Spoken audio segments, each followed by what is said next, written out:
Baiklah, Assalamualaikum warahmatullahi wabarakatuh. Perkenalkan, nama saya Halimatus Sya'diyah dari kelompok 4, jurusan Pendidikan Bahasa Arab, angkatan 2019 UIN Antasari Banjarmasin. Di sini saya akan menganalisis sebuah bahan ajar bahasa Arab untuk kelas 10 Madrasah Aliyah yang tentunya sering digunakan pada sekolah-sekolah pada umumnya. Akan tetapi pada pertemuan kali ini saya hanya akan menganalisis satu materi, yaitu tentang qiraah pada bab pertama pada buku ini. Seperti yang kita lihat pada materi ini mencantumkan sebuah gambar yang akan menjadi objek pertama atau daya tarik bagi para siswa untuk mempelajari materi ini. Dan kosakata yang digunakan pun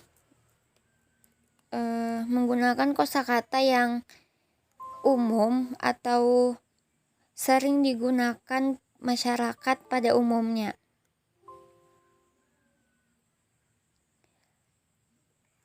Akan tetapi kosakata tersebut hanya beberapa yang diberi harokat dan ada beberapa juga yang tidak ada harokatnya.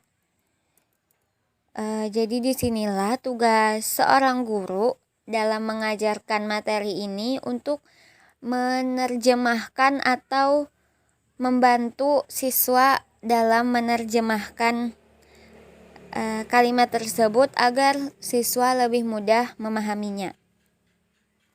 Pada materi kali ini tidak hanya menyediakan sebuah teks yang berbahasa Arab, akan tetapi juga dilengkapi dengan pertanyaan-pertanyaan yang mengasah otak para siswa dan membantu guru dalam menilai perkembangan otak para siswa.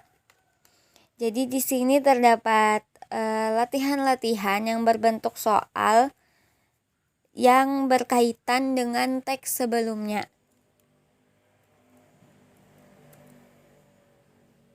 Akan tetapi seperti yang saya sampaikan tadi bahwa tugas guru yang paling berperan di sini adalah dalam membantu siswa menerjemahkan apa sih maksud atau arti dari teks yang terdapat di dalam materi ini, atau pertanyaan-pertanyaannya itu maksudnya gimana sih gitu. Pada materi ini juga dicantumkan beberapa tes deskriptif yang membantu mengasah kemampuan para siswa dalam membaca teks bahasa Arab.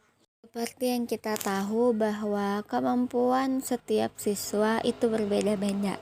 Ada yang tidak bisa menerjemahkan, ada yang bisa menerjemahkan sedikit, atau ada yang sudah bisa memahami dan menerjemahkan arti dari teks tersebut. Dan guru sebagai seorang pengajar harus bisa membantu para siswanya agar semuanya itu paham dan bisa memahami apa sih makna dari teks tersebut. Seperti halnya teks sebelumnya, pada teks deskriptif ini setelah selesai dibaca oleh para siswa, terdapat beberapa soal atau pertanyaan yang berkaitan dengan teks sebelumnya atau teks yang sudah mereka baca agar membantu daya ingat mereka tentang isi dari teks tersebut. Dan tentunya soal-soal yang dicantumkan atau diberikan pun tidak sulit, jadi cocok saja bagi para siswa kelas 10 untuk menjawabnya. Jika ada yang tidak mengerti pun, mereka bisa menanyakan kepada para guru apa maksud dari pertanyaan tersebut dalam materi ini. Seperti yang kita tahu, setiap buku itu pasti memiliki kekurangan dan kelebihan. Dan pada materi qiraah ini, saya menemukan sedikit kekurangan yang mungkin akan bisa untuk diperbaiki dalam mencetak atau membuat buku selanjutnya. Yaitu pada teks pertama, itu harokat yang diberi pada kalimat bahasa Arabnya itu tidak semua diberi harokat. Jadi ada beberapa kosakata yang harokatnya hanya dicantumkan di akhir, ada yang hanya dicantumkan di tengah, dan ada juga yang tidak dicantumkan.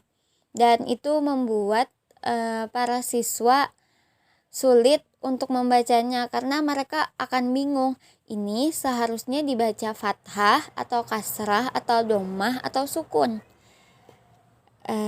Dan juga pada kalimat perintah di teks pertama yaitu unzur waqra wafham. Di sana itu mungkin bisa fontnya lebih diperbesar lagi sehingga menyatakan bahwa itu adalah sebuah perintah sebelum membaca teks tersebut. Dan karena teksnya terlalu ke atas mendekati subjudul pada materi ini, sehingga seperempat dari kalimat tersebut tertutup dan harokatnya itu tidak jelas terlihatnya. Dan teks yang digunakan pada materi qiraah ini digunakan bergabung dengan maharoh kalam karena seperti yang kita lihat pada buku ini, pada materi kalam itu tidak ada dicantumkan teks yang berbahasa Arab yang membantu untuk mengasah otak para siswa pada materi tersebut. Sehingga teks yang terdapat pada materi qiraah itu juga digunakan pada materi kalam. Mungkin sekian yang dapat saya sampaikan pada pertemuan kali ini. Mohon maaf jika terdapat banyak kesalahan dan kekhilafan, baik dari pengucapan atau dari hal lainnya. Ihdinas siratal mustaqim. Assalamualaikum warahmatullahi wabarakatuh.